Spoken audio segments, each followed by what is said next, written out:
I'm Tenitra Batiste, and yes, it is Therapy Monday, and we need to be that for you because yesterday's loss still stings.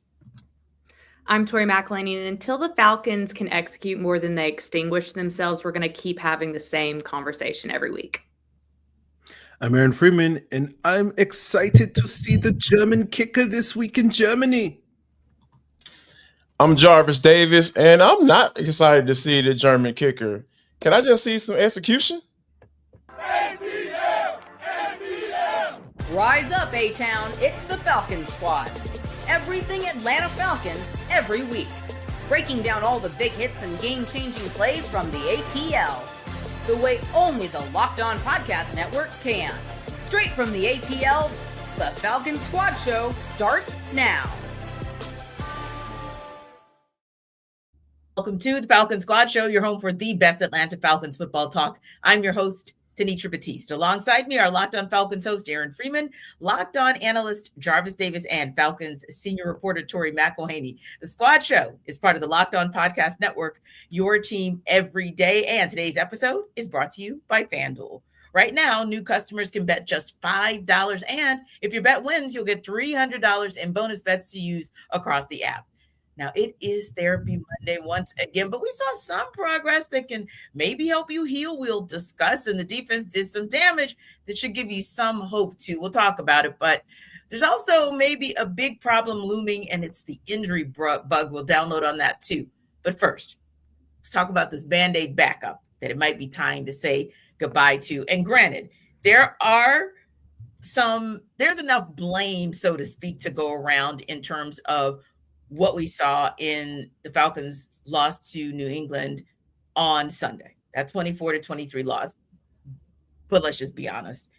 When you're out here missing key point afters that could at least, at a minimum, send the game to overtime and give this team an opportunity to win, or you're missing a field goal, or even the one you make looks like, oh, dear God, it's going to miss too. After point, to a little bit to what Tori mentioned in the open, you just get tired of having the same conversation in a lesson until there's execution really across the board in all three phases. At the same time, in the same game, you're probably going to have the same conversation. But Tori, let's be honest, everybody is looking at what happened in the kicking game and asking the question of whether or not it's time to part ways with Parker. So let's start there. Yeah, I mean, I think that... Look, I have a lot of empathy for kickers. I do. I would not want that job. I don't have that job. And I think that ultimately, I know that there's always you always see people being like, oh, it's so difficult to make kicks in the NFL. And I'm like, yes, that is absolutely correct. But they are paid a lot of money to make those kicks. And we're not talking about a 52-yarder. We're not talking about a low percentage kick. We're talking about an extra point here. Yeah. And ultimately, the Falcons have got to find somebody to bring forth some type of confidence in this kicking game. Because right now, you have not had it for probably over a year, where you are having to make decisions because you do not trust your kicking game. And the thing about it is we're in week 10. There is a lot of football left to play. How many times are the Falcons going to get into a situation where they're on, let's say, the 42-yard line, it's 4th and 3, the game is on the line, and they don't trust their kicker to go out there and make a kick to either go ahead or tie it? At this day and age, when you have college kickers making 50-yarders like it's nothing, I mean, there's kind of no excuse that the Falcons can't figure out what to do with the kicking situation. And I'll be quite honest, I don't know if Lenny is the answer with this. If he was the answer, I think he would have already been kicking. I don't have it. No one's told me this, but I just don't think he's ready. You had at one point 3 kickers on this roster before you released Koo, and you still didn't turn to Lenny. I'm sorry, but as much as it sounds like a fun story for him to go to Germany and be like, oh, the German savior, saves the Falcons in Germany and beats one of the best teams in the NFL. I just don't think there's no evidence to say that he is ready to do that. And until the Falcons figure out their kicking game, like, we're going to continue to talk about it, unfortunately, just like with everything else. Exactly. And Jarvis, Tori makes a great point because we all got excited. Parker Romo was 5 for 5 against Minnesota. And you're thinking, okay, maybe he's back. Yeah, maybe he is in that space that gave him the confidence to keep doing this. But then for the most part, it was really kind of one-hit wonderish, right? Mm-hmm. So you don't know if you could have lightning strike twice by getting Lenny Krieg to maybe kick in his home land. And to Tori's point, and we'll talk about that more in a minute, maybe the Falcons aren't quite sure themselves if he's the answer. But first things first, what do they do with Parker Romo? Because that's the first domino that has to fall. Oh, it should have failed. Like I said, I still feel the same way I felt right after the game. 11:59 last night. Parker Romo still on the roster. Tori, you ain't got any inside information from the team, are you? He's still on the roster as far as I know, right? Mm-hmm. So, yeah, I mean, what are we doing? You're not supposed to be on this roster at this point because here's the thing, and I think that, and I want to go back to Raheem Morris for a second because I think this is – that post-game press conference bothered me a little bit. Like it was – when you talk about we got to do this, we got to do this, we got to do this, it is your job to make sure you all do those things to get a win. Because he consistently said, we got to figure out a way to get a win. We got to figure out a way to get a win. I like, that is on you. You're admitting that, hey, man, I haven't figured it out yet, for the past few weeks. So we're at a point now where there are obvious things that need to take place, i.e., Parker Romo needs to be off this roster because we can't keep doing this thing with this kicker position. He's made decisions based off of non-trust with the kicker by deciding to go for it. We've seen that. We pointed that out, right? That's what it looks like. That's what it feels like. So that's what we're going to call it. And then you have a situation where you have this kicker miss an extra point, which changes the total thing of how you operate as an offense. Regardless of whether you believe in Zach Robinson's play calling or not, things change when you're down versus when you're tied. You can continue to try to be methodical if you're tied up because you don't want the team that you had started to shut them down. They only scored 3 points in the second half. That is, but you want to be able to end that bad boy, go into a 4-minute situation and say, "Hey, man, we're gonna end this bad boy right here, and we're gonna get this win and get the heck up out of here." But it's different when you're down a point and you're trying to figure it out. So I think just changing the kicker, that should be automatic to me. But I feel like the more and more these little things start to come up in games that cause you to lose games, the more you have to look at the head coach and say, "Hey, man, you need to come up with some answers." And these past few weeks, you haven't been able to do that. And I'm not saying that we should start having those conversations. You know what I'm talking about. But he has to get this thing figured out. Yeah. And Aaron, I think that the collective agreement on this show is that Parker Romo should be gone, correct? Correct. And so if that's the collective belief on this show, then the next question becomes for you, Aaron, because I may pose it a little bit differently for Tori, a little bit differently for Jarvis, but for you, Aaron, are you thinking that Lenny Krieg is the answer? I don't know if he's the answer, but this is the perfect time to find out. He's a German kicker. The Falcons are going to Germany. They don't have a good kicker in Parker Romo. Again, I'm never going to root against my guy Ben Sauls from the University of Pittsburgh, greatest institution on the planet. But what are we doing here? Tori's saying it's it's beyond it being a good story. That's all we got. Yeah. Right? It's not good football that we got. That's all we got. So let's get the story going. Baby. That's what I'm talking about, Free. Let's have a narrative here of Lenny Krieg being the German savior that saves the Atlanta Falcons season. What else are we doing? I don't understand. If this man has been on this team for this entire time and you don't trust him to go out there and play in a football game, then what are we doing here? And that's the question. Yes. That's the question. That is the question. taking up a spot on, well, I guess like doesn't take up a spot because of the international player thing, but like, Right. but that's the thing. It's like the Falcons have had kicking issues literally all year, and they never once have turned to this guy that they signed to the practice squad. Like that to me speaks volumes. You've brought in kickers over and over again, like, and you're not going to look to the one that you have on the roster. Like that to me, it just shows that he's not ready. Yeah. Mhm. Yeah. And Absolutely. Parker Romo, to that point, Tori, when Parker Romo was shaky, not that Raheem Morris wanted to make a quick twitch decision, but when we first kind of saw the chinks in the armor, it's not like Raheem Morris was as loyal to him as say he was to Younghoe Koo, where he could have said, okay, you're benched this week. Let's try this Lenny Krieg guy. But that didn't happen. So I think that maybe, where do you go from here? I mean, do you go Ben Sauls there? I mean, we don't know of any kickers that are out there other than one that may be a little too controversial to pick up. Right now. Well, he ain't the controversial one, but okay. Yeah. So you could, other than the controversial one and the former dog or Ben, I mean, you're right, Tori. Like it's just like, what the hell? Yeah. I mean, I don't know what they do. Like, truly, I don't know because, it's a short week. You go to Germany on Thursday. I don't think you have I don't think that there's a world in which and I could be wrong about this. I think we'll know more later this afternoon. Well, maybe we'll know more. Maybe we won't know more after Raheem Morris talks this afternoon, but we'll see.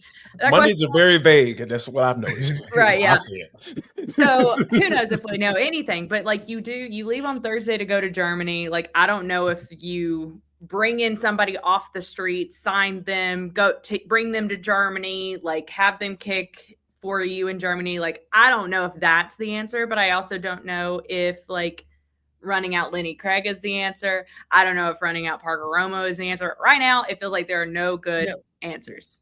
Yeah. This seems like one of those situations, Jarvis, where I said all last week, I didn't want him to be the story. Like, I didn't want the game to get to a point in place where like Parker Romo had any opportunity to put the Falcons in a position to win or lose. Just don't even make it that game. And the unfortunate thing is that really and truly the offense did enough, the defense did enough, although there were missteps. It's hard to kind of get past that. But I will ask you guys this, Jarvis, Aaron, Tori, as we wrap up. When you look at this game, to be fair, we can put this loss for the most part at the foot of Parker. But what was one more key misstep? And that could be across any phase of the game for each of you, just one that you felt like, yeah, that misstep right there, that also led to this loss. I have a big issue with you talking about your identity being running the football. And you come out first drive, first series, and you do 3 consecutive passes. You conceded right there. Right in that moment, you said, oh, I haven't given up 50 yards rushing to any running back in the league. Oh, we're good. We're gonna figure out another way to get Bijan Robinson to rock. What? But this is what y'all do, though. This is who you are. If you coming out like that, all that tells me you're a chameleon. So you basically adapt to whatever the situation is. That means you're not dictating anything. You're not dictating jack to anybody if you're doing that. Because that's who you really are.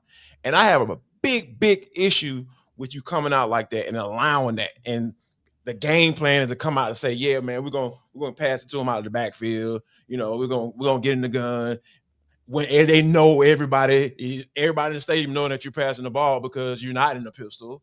It's just stuff like that just irks me because you say one thing and then you put on tape another thing. The first drive, 3 consecutive passes, and you don't turn around and hand the ball off the 7 at all. That's ridiculous to me. That's not who you are. Your foundation of who you are is a chameleon at this point because you just say, okay, all right, we're gonna look at the game plan. Oh, they stopped the run really well. Okay, let's pass the ball. No, that's not how it works. You go out and do what you do, and then if they're showing you different things, then you make the necessary adjustment. But you came out and said, You conceded and say, hey, we ain't going to be able to run the ball today, guys. Sorry. Let's figure it out. Let's pass it. Nah, man, that's weak, man. That's weak.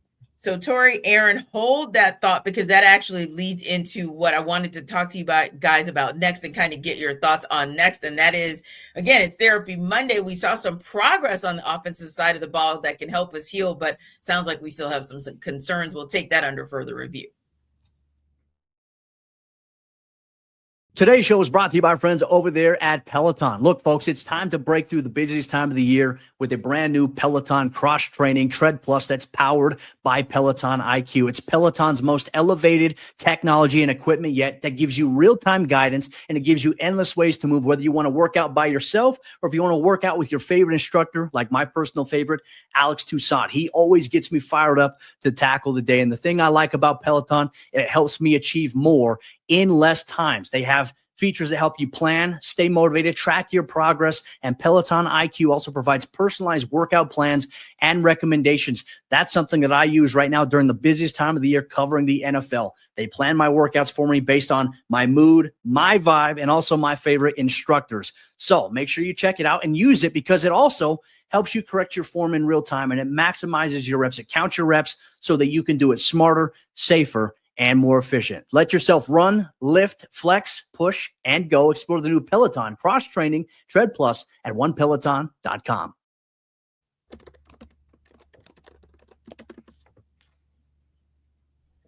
So, Aaron, let's break this thing down maybe from a 30,000-foot perspective and then kind of bring it in for the offense. When you think about how you felt, 30-foot feelings a day later about the offense.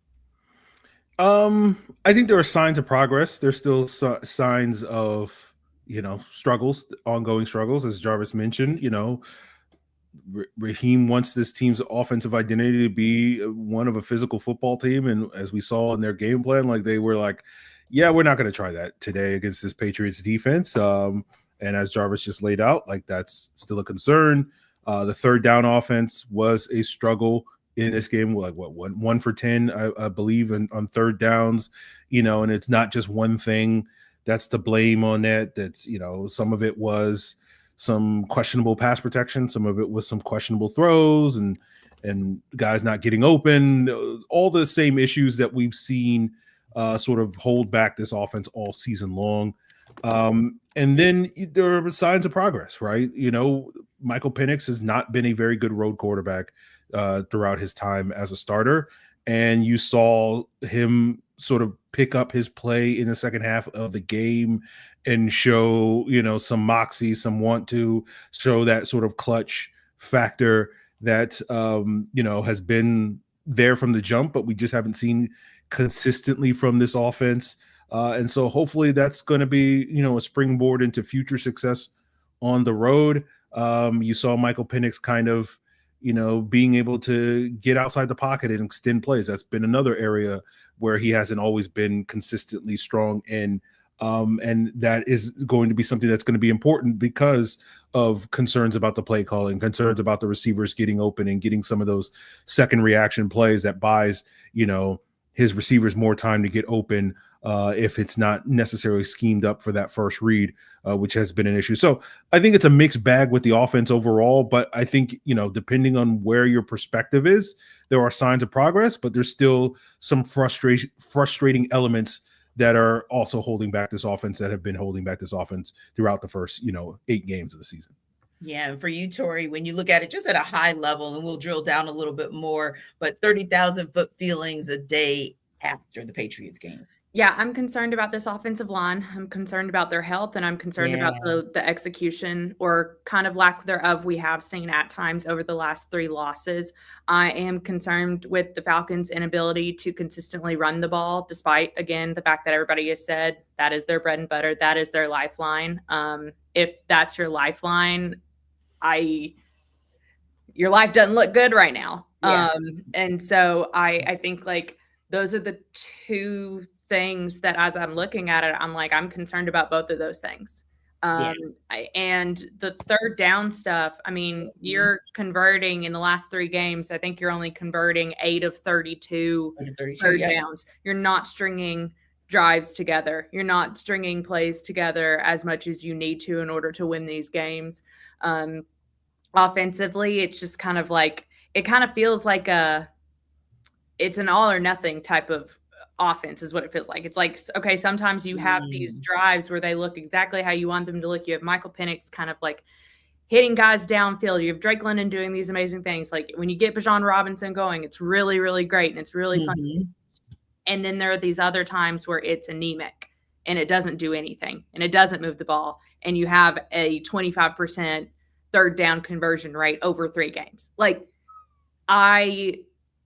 it's just, again, it's just this level of like up and down nature, inconsistency that they can't get anything going. And here's the thing, in this league, you got to stack wins. Yeah. And you have to stack productive drives. You have to score points. Like, and even though they got into the end zone 3 times yesterday, it's like there were still, you got the ball back with 4, what was it? Like you got the ball, you had a chance to get the ball back yesterday and go down and score. And then there's like all of the stuff with like the snap that was too quick and Michael was singing and clapping and like, all that stuff. Yeah. There's just so many things. It just feels like there's always like something new that you're like, how did that happen? Yeah, how did that happen? How did the Falcons get here? So I think like that's where I'm at with this offense. It's like from a 30,000 foot view, I'm concerned about some of the key pieces that you say is your lifeline.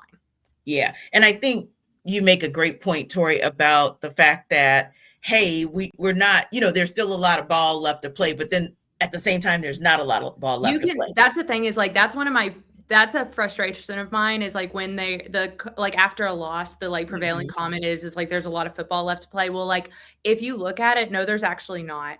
I know you have a lot of NFC South opponents coming down the stretch in the next like month of the season, but if you lose that game to Carolina coming out of that Germany game, it feels like this thing is done.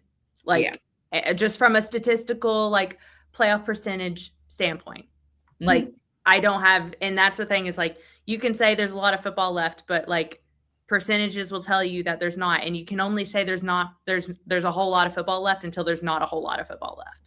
Right. And I think we are dangerously close to that. So Jarvis, you already kind of answered, and just in terms of how you feel, 30,000 feet, but let's drop it down a little bit and talk about Michael Penix. I mean, how do you like what you saw from Penix Sunday in terms of things like reading through progressions that we talked about that had been a concern for us, but not just that, just kind of looking at his play overall? What did you see that was good, and what are you still really concerned about?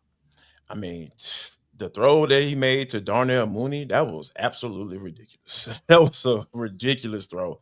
And that confirms that, man, this dude can be a football player. He can be a quarterback in this league and have success.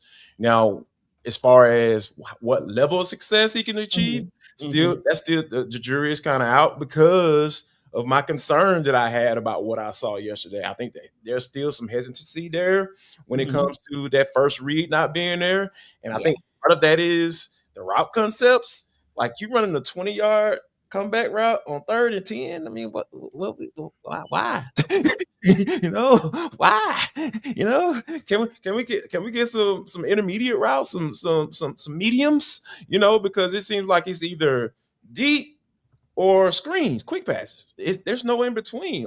There has to be some variance between, when you putting all these routes together, especially like when the last time you seen a drag route? Teams do play man. They play man. Those are what they call man beaters. Get those guys running into each other, and then somebody's gonna come free. I just don't see that. So, and the Falcons have struggled this year when teams play man coverage. So I think that I like what I saw when some of the throws that he made, the moxie, the late game, kind of like ice coldness, that's there. Like he makes plays when they need to be made. When they needed to be made yesterday. But he also had some moments where he was like, "Hey, man, what's going on here?" So I think that it's the Jekyll and Hyde throughout games is kind of what concerns me the most. Yeah. And for you, Aaron, when you kind of look at what you saw out of Michael Penix Jr. Sunday, what's the good where you said, okay, I see a little progress there, but what are you still concerned about? Yeah, I think, the overall structure of the offense continues to be a concern, and it's not necessarily an offense that you look at right now that is like designed to really maximize their young quarterback and really give him favorable looks. And so it does feel in a lot of ways Michael Penix is fighting an uphill fight, but at the same time, there are still opportunities for him to make throws and make plays. And, I think for the most part, this past Sunday, he was able to make more of them than not. But there's still some times where you're like looking at him turning down throws over the middle of the field. And like early in the season, I know when people were like, oh, they don't throw in the middle of the field. I'm like, I don't know if that's a Michael Penix issue. But to me, if it does feel like as the season wears on, it does feel like when you present Michael Penix a tight window throw outside the numbers versus a potential open window over the middle of the field, he's going to take the tight window throw outside the numbers pretty consistently. And so that to me is a concern for this team. And so that's something that I think he needs to improve upon. I do think, the red zone offense, looking good for the first time really this season, and it just simple, hey, just throw it to Drake. Right. That's an answer. Like that is a valid answer. Yeah. And so if that's what it's going to be, and because that's kind of what it was last year with Drake being overwhelmingly their number one red zone guy. And if that's what their red zone offense is going to be, just like get Drake one-on-one and throw it up and let him go get the football, then so be it. That's what's going to be. But I do at least like seeing that connection between Michael Penix and Drake London, going off this past Sunday. So those are some of the things that I'm looking at as well as that sort of play extending ability because of what Jarvis said with the first read, when it's like, it's not always schemed up well, in terms of being able to get to that first read consistently. And then, so what do you do as a quarterback when that's not there? Can you create on your own and find the right answers? And I thought he did that a number of times this past Sunday. That has been a consistent weakness. So that to me is one of the signs of progress. And so I think there's things that make you optimistic that if they continue to trend in the right direction for Michael Penix, we'll feel a lot better about where Penix is by the end of the season, as to piggyback on Jarvis's point, where at this point we're just like, yeah, there's signs, but we're not right there where we really feel confident one way or the other on where Penix is going to wind up. But, I think there are signs that things are trending in the right direction, and we'll see if Penix and this offense and this team can maintain that momentum moving forward. Tori, what signs did you see out of MPX yesterday? What things are concerning you still? Yeah, I mean, I think Free and Jarvis kind of hit all the major points. I think that this game against the Patriots, like we saw kind of like what Michael Penix can be in moments, and we saw kind of what the Falcons offense under Michael Penix can be in moments. It's about, again, it goes back to my original point about like stringing things together. It's like they're not really stringing these like productive drives together and bouncing one off of the other. And like also to the point, it's like just throw up a 50-50 ball to Drake London. Like it ends up being like 80-20. Like, so. Yes. It was 65-35 for me, Tori. Yeah. Like, so if that is kind of, if you have him in a matchup where he's up against a 5'8" DB, like throw it his way every time if you want to. Like, and so I don't know. That's where I land on kind of that thing. I think we're seeing obvious, and I think we are seeing improvements from Michael Penix in terms of footwork, in terms of like even in a dirty pocket. I think that he's making some right decisions, more so now than maybe even what it was at the beginning of the season. But there are still things that he does that is the marker of a quarterback still in his first 365 days playing football at this level, which you knew going into this year that it was going to be stuff like that. He's got to see the middle of the field better. He's got to see his open guys better. Like there are certain things that come up that, yes, he needs to be better, but I'm not overly concerned with where Michael Penix is right now. I think he's doing the things that we kind of expect him to do, and he's making the mistakes that I kind of expected him to make. Yeah. Yeah. And Jarvis, I know you talked a little bit about this earlier. So let me ask you, Aaron and Tori, when you look at yesterday, Jarvis mentioned the first drive with pass after pass after pass play. And then you look at the game in its totality. And yes, the Falcons only netted 71 yards.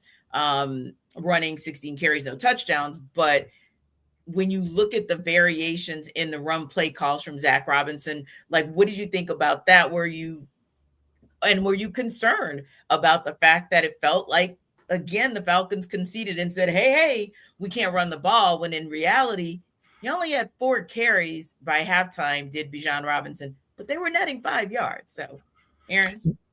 Yeah, I think Jarvis nailed it in the sense of like the Falcons clearly went into this game being like, we don't trust our run game. And I think the early injury to Matthew Bergeron on the opening series kind of probably killed a lot of, like, if they came out and were like, okay, we're going to throw the ball and then we'll get to it on the second series and run the football. And then Bergeron exits the game after the first series. And they're like, okay, let's not do that. And then, it did feel like the Falcons were very quick to abandon the run. And to piggyback on Jarvis's point, like that, we've talked about it for the last 2 weeks on these squad shows. Like, Raheem Morris likes to use a certain verb that, that is the name of the city that stands in for being the more physical football team. And they were just like, we're not even going to try to be Atlanta in this game. And so I think that is a concern. I understand it where like why the Falcons were concerned with it. You're going up against a top 3 run defense. You don't have your entire offensive line healthy. And you think you can take advantage of the Patriots defense more in terms of the passing game. So like, I'm not going to necessarily be like, that's terrible decision-making on the part of this coaching staff, but you feel a lot better about it when it works.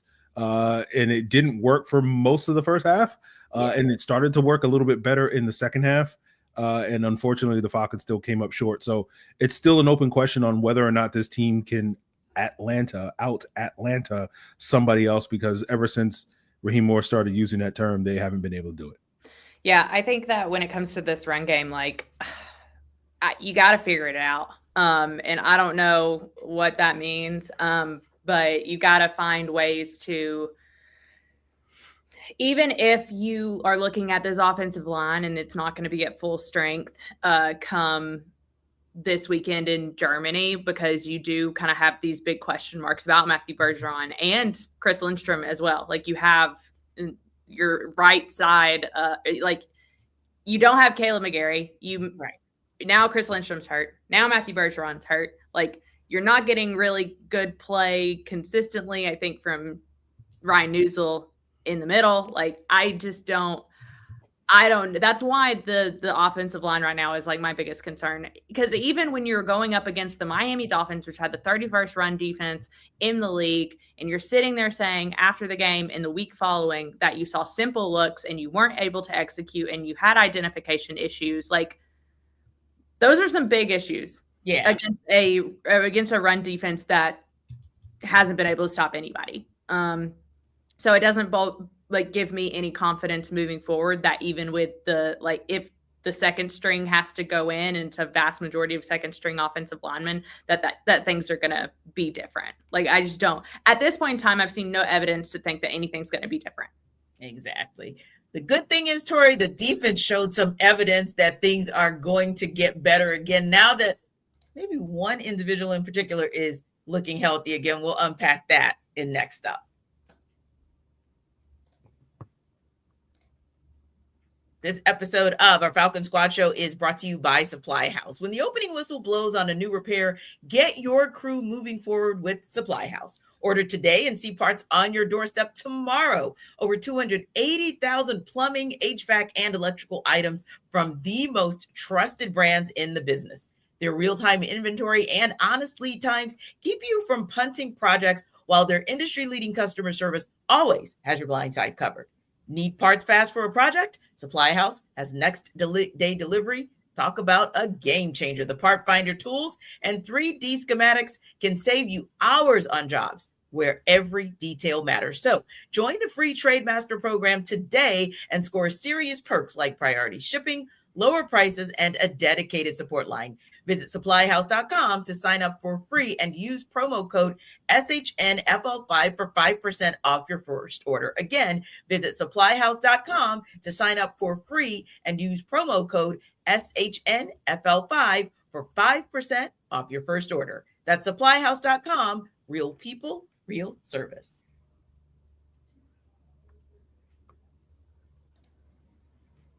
All right, Jarvis, let's talk defense. On the defensive side, what are your 30,000-foot feelings a day later after you've had a chance to kind of look at the tape and see what the Falcons defense was able to do against the New England Patriots? It was we had a conversation about, because we knew that based off of what the Falcons had put on tape, that teams are going, New England was going to come out and run the football. That's right up Mike Vrabel's alley, right? Especially with Josh McDaniels. They just want to be able to take advantage of what your weakness is. That was Bill Belichick's mantra, and Josh McDaniels continue that, and Mike Vrabel as well. So to see them kind of buckle down on that aspect and be able to force Drake May to make throws downfield, force him to go through his reads, go through his progressions, and make plays. And he was able to do that, right, in the first half, for sure. But I think that the big thing for me is, which I was encouraged by, to see, and I was very excited, and I was happy like a kid in the candy store after the game, looking at Jalen Walker doing his doggone thing. But going back and looking at some more of the game, it just further, it gets me happy. I get excited, I know people talk, they lost the game, no doubt. Yeah. But I get excited when I see guys like Jalen. I see guys like Brandon Dorless, who I was clamoring to come back into the fold and get back involved in this season, because he got out to a really good start, but these past couple of games, he has really come on, and you can tell that, he's really part of that rotation, a strong piece of that rotation these past couple of weeks. So for me, that was what I was encouraged by. I like the fact that they buckled down on the run. It was a little scary in the first half, it was right up the middle. And another guy that I really want to point out too, that made me just smile, just going back and watching more of the game today, was Sam Roberts. He's interesting. He's very interesting. And for him to be a pickup like this late in the season, hey man, we need some bodies. We need some big body guys to come in and play. And then Lakel London as well. Like, when you see those big boys come in there and, hey man, we got to stop this run. You in there for a reason. Basically, you're a hired gun, and you actually go out there and do it. It's a beautiful thing to watch. Yeah, because other than 6 carries for 20 yards, Tori, that we saw from Drake May, the Falcons defense, their run defense, was able to hold the Patriots under 100 yards rushing. So that's pretty impressive, and something that's encouraging. And like Jarvis said, you're looking at Brandon Dorless, Lakel London, Jalen Walker, those 3 players with 2 or more sacks. It's only happened second time in franchise history. So that's pretty impressive. But when you kind of look at what the defense was able to do and kind of drilling down a little bit more, the fact that they finished Sunday with 6 sacks, second game this season with 6 or more, first time since 2004 that's happened. What do you feel like allowed that pass rush of Jeff Ulbrich's to be so effective again this week? Well, I think that you knew going into this game, based on the fact that Drake May, I think, had been sacked 28 times going into this past Sunday. Like, I do believe that you knew that it could be ramped up again. Like, you knew the way that Drake May plays. He is a young quarterback that holds the ball maybe a beat too long in the pocket. You knew there was going to be opportunities to make him uncomfortable, to get him off of his spot, like to get after him, to bring him to the ground. And I think they were able to do that consistently, and it rattled this offense. And I think even Stephon Diggs in the post-game locker room for the Patriots after the game was like, he's still a young quarterback and he's still learning kind of where he wants to go with the ball, even to a certain extent. And so I think that, like, you knew going in that this was a good opportunity for the pass rush to get back on track, especially knowing that you got Jalen Walker back. Yes. So for that reason, I feel like I was pleased by what I saw in pass rush, but I also expected it to be a big game for them by way of pass rush. I am and my big thing about this defense is that time and time again, they've shown us that they're going to give this offense the opportunities to score. Like, they're going to get the ball back in the hands of this offense. They're going to limit the damage done by other offenses. I think more times than not, this defense is keeping this Falcons team, in interesting situations to potentially go and win games if they were to capitalize and score points. I have a lot of respect for what Jeff Ulbrich has done with this Defense, I have a lot of respect for the individual pieces of this defense and what we're seeing them do. The fact that you turn the ball over twice and you have 6 sacks and you hold the Patriots, a pretty good offense, to just 3 points in the second half. Like that defense, this defense deserved to win that game, or at least be in the position to win that game. And I think that the thing about it is too, is that you think about that Jalen Walker strip sack and the James Pierce Jr. return with 32 seconds left in the second quarter going into halftime. If that play is not made, I guarantee you that the Patriots are putting up at least 3. They're at least kicking a field goal, and you're getting into an out of hand type of situation, let alone if they were to give up a touchdown. But because this defense made that play at that time, it revived this team. It gave them a chance to win. And that's what I think this defense has ultimately been for this team through the first 10 weeks of the season. And I really like watching this defense play. When they turned it on, they are fun to watch. It's just a matter of like, okay. Like, I don't really, like it's really tough to, I think either I said this or Taryn Walk said this in our like post-game podcast last night. It was like Drake London has a hat trick. The defense plays really well in the second half. What does any of it matter if you don't win? Like, it goes back to something I said in the offseason. It's like we've been talking for 2 years about the individual pieces of this offense and defense and like being super excited about what Bijan Robinson is to this league. But the Falcons aren't winning games. They're not making a playoff push. So why does any of it matter? Yeah. And that's the toughest part of having to have this conversation, Tori, Aaron, Jarvis, like every week, especially when we see the good, like especially Aaron, when we have a chance. And Tori mentioned another good turn for this defense, which was creating turnovers. These are the types of things that we say, okay, this is what takes your defense from good to great. And then you talk about the fact that, yes, they were still maintaining the number 1 spot in pass defense in the league going into the game. And they showed they had a good showing yesterday. And it is tough because we're talking about it while talking about an L. But nonetheless, at least the defense gave us something, a little bit to hang our hats on in terms of them not just knowing, to Tori's point, that they could go in and have an effective game pass defense-wise, but then actually executing it. Yeah, what I'll say about the wins and losses, and maybe other people aren't in this mindset. I've already sort of, I don't really care about the wins and losses at this point. Like, to me, the season's pretty much over. And maybe I'm conceding it far too earlier than other people are. But okay, Aaron, I wasn't ready, but okay. I mean, like 20 minutes, bro. That was quick. I'm just saying, like I don't really care about whether they win or lose football games at this point in time, because basically, unless they, but we're not talking about moral victories, right? We're still.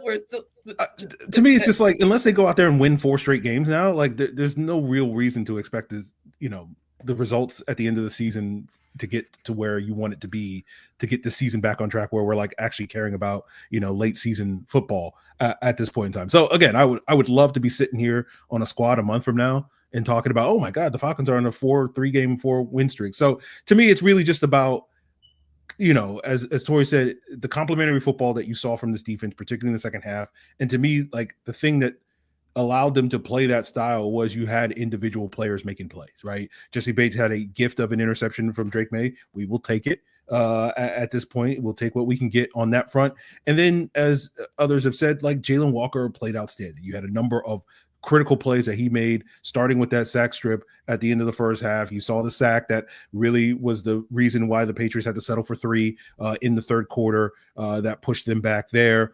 And then, you saw him get that pass deflection on that third down that forced them to punt the ball, I believe, back to the Falcons and give this offense a chance to score. You saw Arnold Ebiketie make a great play in the backfield, knifing through on a crack toss that really kind of blew up that particular drive for the Patriots. So, like, to me, that's really where I'm at. It's like, where are the individual components? Who are the pieces that we can build this defense around? I know they're performing at a high level. People are looking at the stats and saying, oh, it's the number 1 pass defense. But, like, to me, it's about finding who are going to be the core pieces of hopefully what is going to be, a top-notch defense for many years to come, as opposed to just, this one season. And, like, I think you saw flashes of that in this game. And so when I say, like, to me, the season is over, like, it's not to me about, like, oh, are the Falcons playing good enough football to win football games?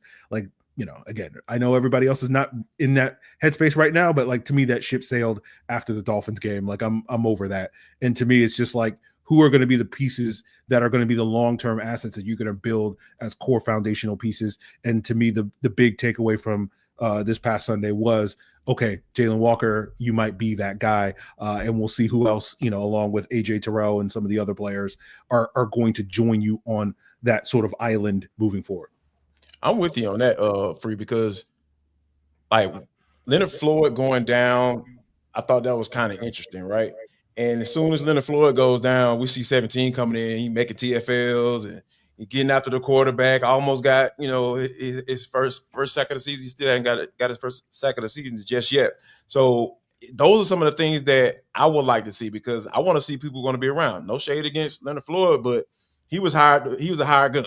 Like, hey man, we need somebody that can get to the quarterback consistently, and that hasn't quite worked out just yet. So get the guy that's been developing in your system, multiple systems that you've had over the years, and see what he can do. And I think that's what I want to. That's what I would like to see. I want to see Arnold Ebiketie get more snaps. Leonard Floyd has played in this league for a very long time, and he's a champion, Super Bowl champion, and he's been able to get to the quarterback on a consistent basis. But I want to see what 17 can do, because it's obvious that he has something in him that he was trying to get there, and he played like that. So I'm with Free. Like, regardless of playoff implications, whatever, all that out the door, I want to see people say they want to be here, and they need to do that through their play and not talking about it. Yeah, and hopefully they can do that through their play come this Sunday, but not everybody will be, because there are some concerns about injuries that are starting to mount up, and we'll talk about that in the look ahead.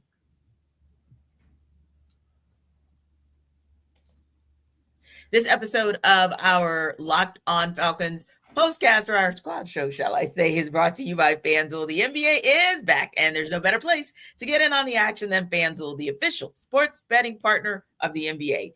Even if you miss the start of the game or want to ride the hot hand, FanDuel has live bets on everything from who will score next to fourth quarter comebacks. Plus, you can even combine your live bets into a same game parlay for a shot at a bigger payout. It keeps every game exciting, especially when your team's making that late push. So right now, FanDuel is giving new customers $300 in bonus bets when your first $5 bet wins. So again, it keeps every game exciting because you can combine live bets into a same game parlay for a shot at a bigger payout. You can also, if you miss the start of the game or want to ride the hot hand, still have live bets going on from everything in terms of who will score next to fourth quarter comeback. So again, FanDuel is giving new customers $300 in bonus bets when your first $5 bet wins. So head to FanDuel.com to sign up and play your game with FanDuel, the official sports betting partner of the NBA.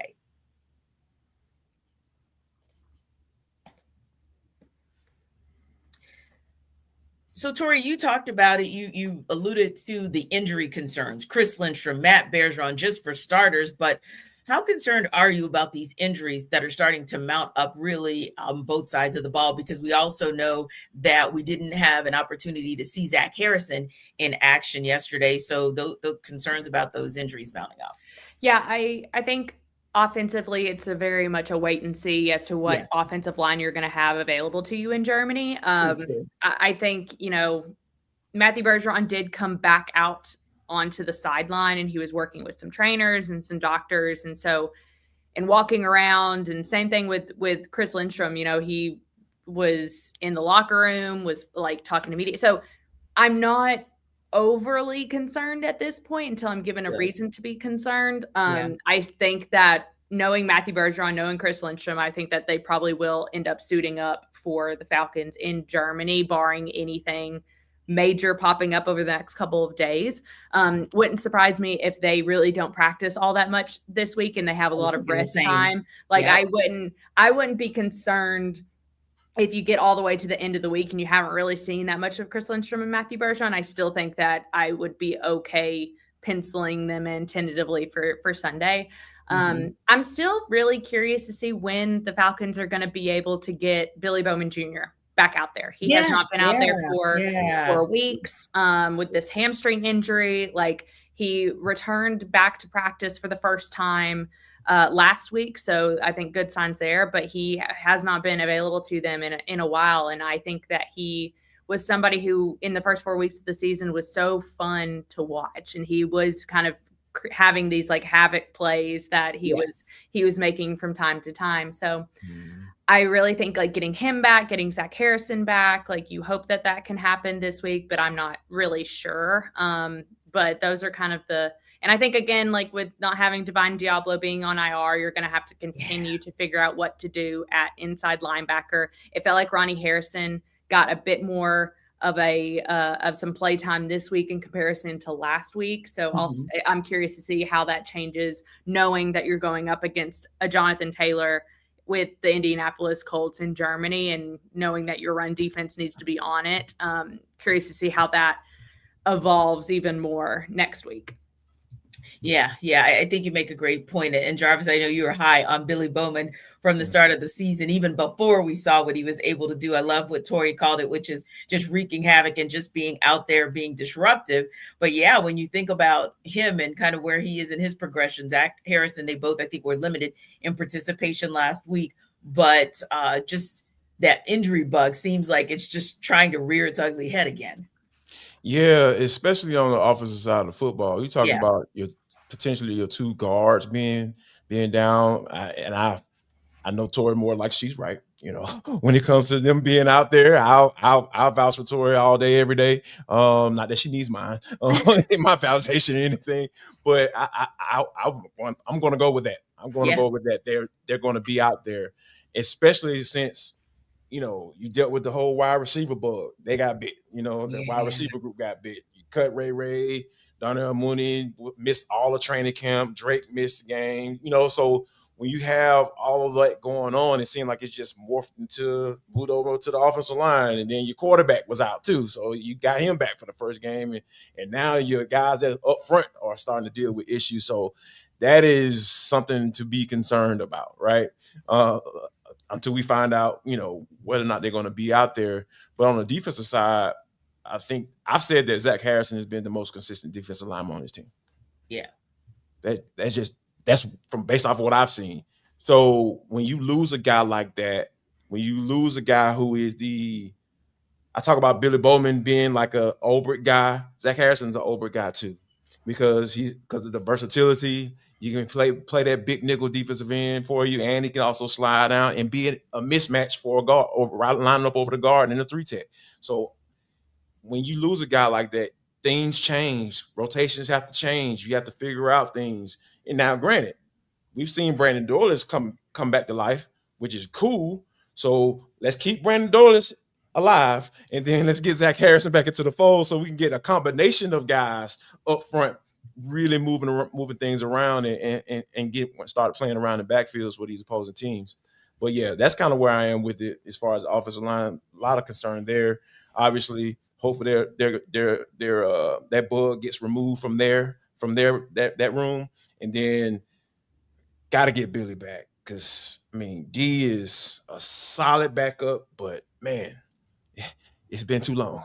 Pop Douglas isn't that good. I'm sorry. I'm just saying. He shouldn't be out there balling like that. I'm just saying. Aaron, what about you? Biggest concerns about that injury bug that seems to be looming?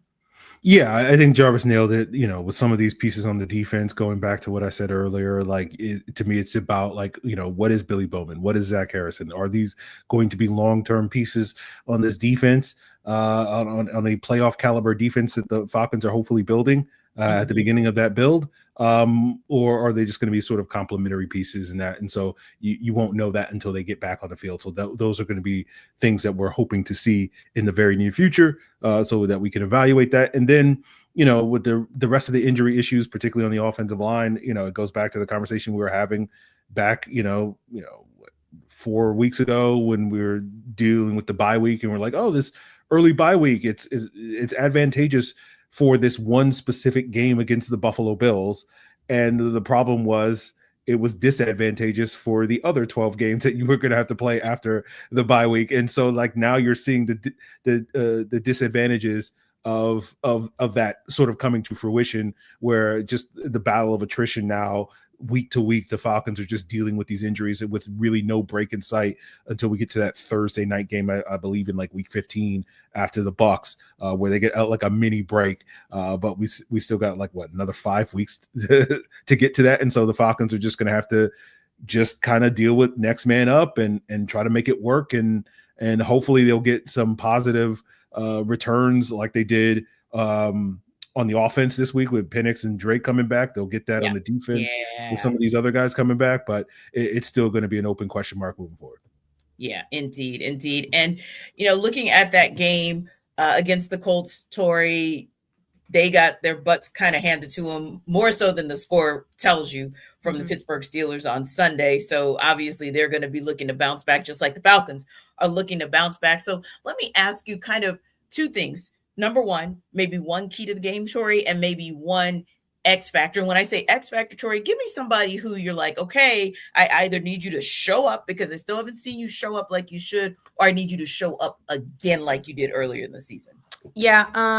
I'll start with the first question on kind of like what needs to happen. I think the Indianapolis Colts beat the Indianapolis Colts this past Sunday more than the Pittsburgh Steelers beat the Indianapolis Colts. I think that, and I'm okay with that, by the way, Tori. Right. I know you are, Tenitra, and I'm sorry. I don't want to disparage the performance of the Steelers. But you're telling facts. Yeah, but when the Indianapolis Colts have 6 turnovers, I don't even remember what it ended up being, and they'd only had like 4 turnovers in the 7 games prior to that. Like, that's you getting in your own way. That's you shooting yourself in the foot. It's like, no, duh, you lost that game.